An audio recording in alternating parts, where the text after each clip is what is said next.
everyone. This is Nidhi and welcome back to my channel all about law.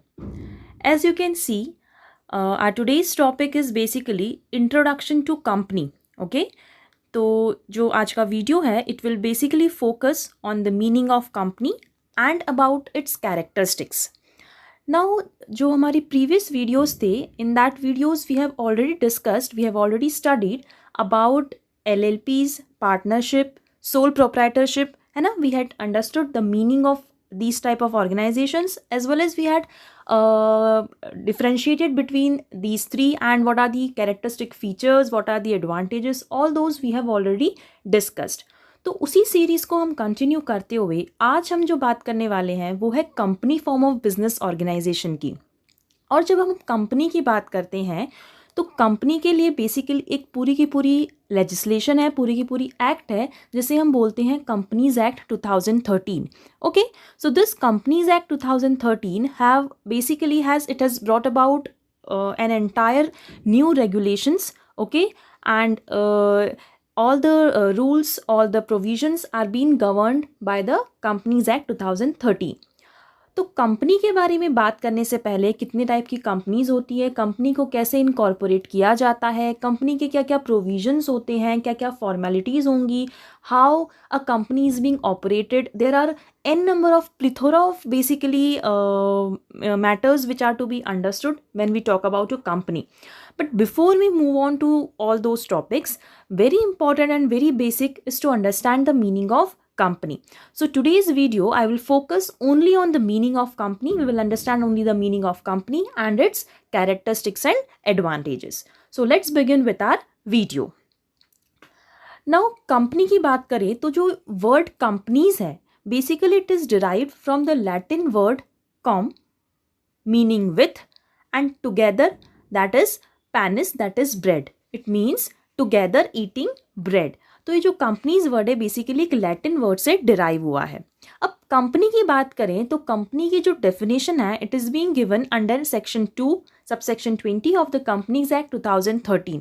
वो क्या बोलती है कि company is a company formed under the Companies Act 2013 और any of the previous acts relating to companies. ठीक है, definition से हमें समझ ही नहीं आता है कि वो बेसिकली है क्या. कंपनी का मतलब है company formed under the CA act 2013 और any other previous law relating to companies. तो कंपनी की अगर बात करें तो company basically association of persons होता है. कंपनी क्या होता है, एक वॉलंटरी एसोसिएशन ऑफ पर्सन्स होता है जिसकी अपनी एक सेपरेट आइडेंटिटी होती है, परपेचुअल सक्सेशन होता है, कॉमन सील होती है और जिसमें लाइबिलिटी लिमिटेड होती है. अगर हम कंपनी की बात करें, कॉमन पैरेलेंस में बात करें तो कंपनी एक एसोसिएशन ऑफ पर्सन्स है जिसकी अपनी एक सेपरेट आइडेंटिटी है.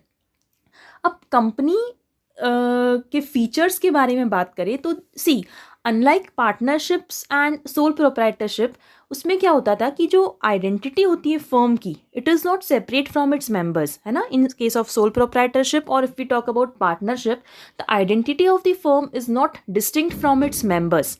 लेकिन LLP में मैंने बताया हुआ है कि LLP की जैसे आइडेंटिटी सेपरेट होती है वैसे ही एक कंपनी की आइडेंटिटी सेपरेट होती है.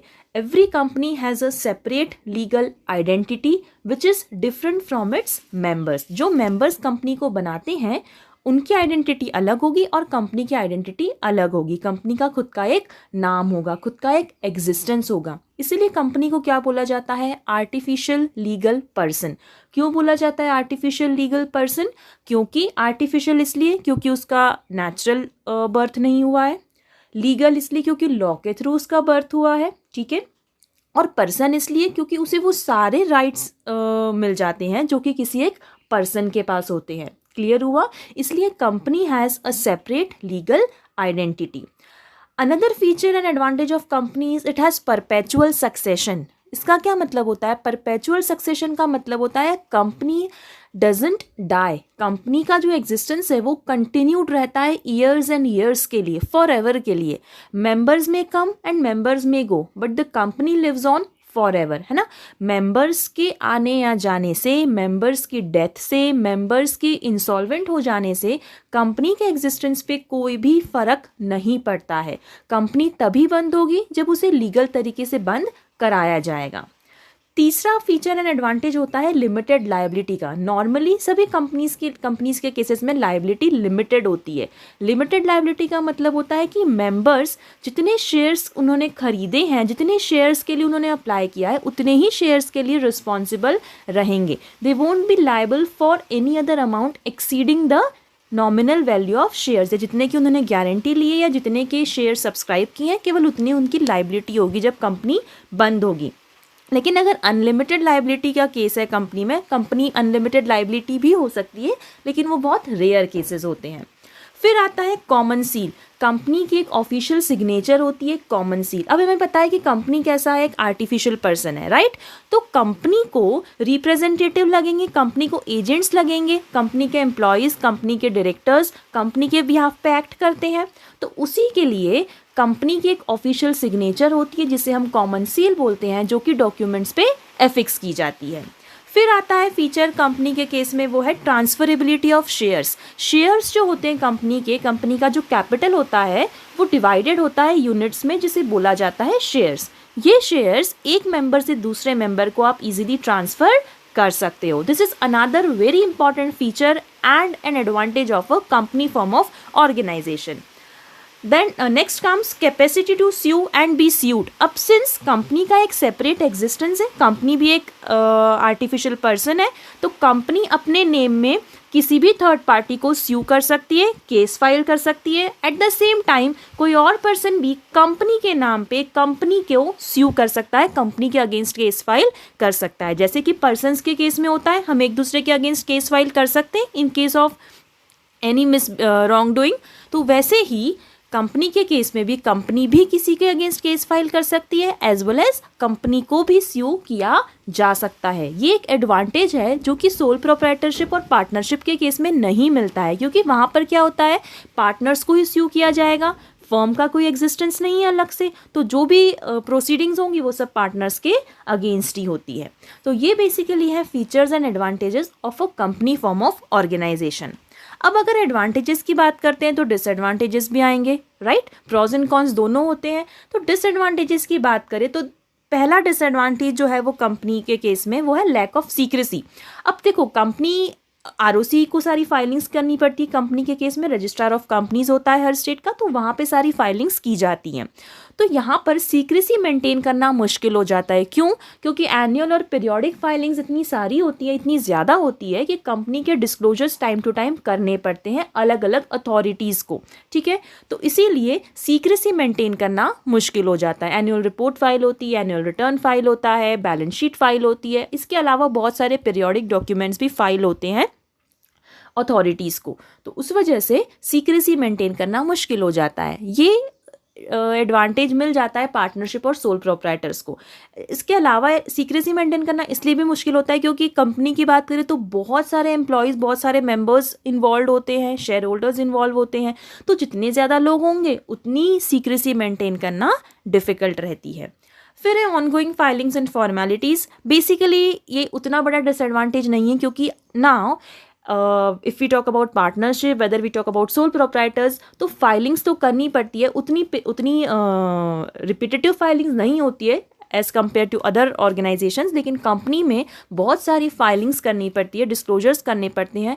कुछ पीरियोडिक फाइलिंग्स पेबल होती है, चार्जेबल होती है, जिसकी वजह से कॉस्ट एलिमेंट आ जाता है, जो कि मैंने यहाँ पे लिखा हुआ है डिसएडवांटेज। इसके अलावा टैक्स भी पे करना पड़ता है, फ्लैट रेट पे कंपनीज पे टैक्स रेट एप्लीकेबल है, जिसकी वजह से टैक्स बर्डन जो है वो भी एक डिसएडवांटेज हो जाता है कंपनीज के केस में।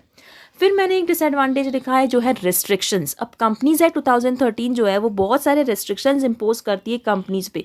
डिपॉजिट्स की बात करें, लोन्स की बात करें, बोरोइंग्स की बात करें, तो एन नंबर ऑफ रिस्ट्रिक्शंस होते हैं, फॉर्मेलिटीज़ होती है जो कि कंपनी को कंप्लाई करना मैंडेटरी हो जाता है, ठीक है। Depending upon the category of companies restrictions imposed रहते हैं। तो इन रिस्ट्रिक्शंस की वजह से बेसिकली ये एक हिंड्रेंस होता है कंपनी के एग्जिस्टेंस में।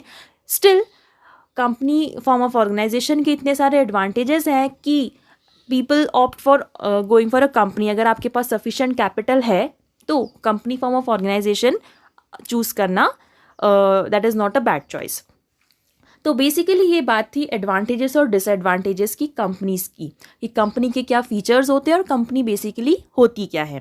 अब जब आप कंपनी बनाने की बात करते हैं तो जैसे हर ऑर्गेनाइजेशन को बनाने के लिए कोई प्रोसीजर होता है, वैसे ही कंपनी को इनकॉर्पोरेट करने के लिए एक फिक्स प्रोसीजर होता है।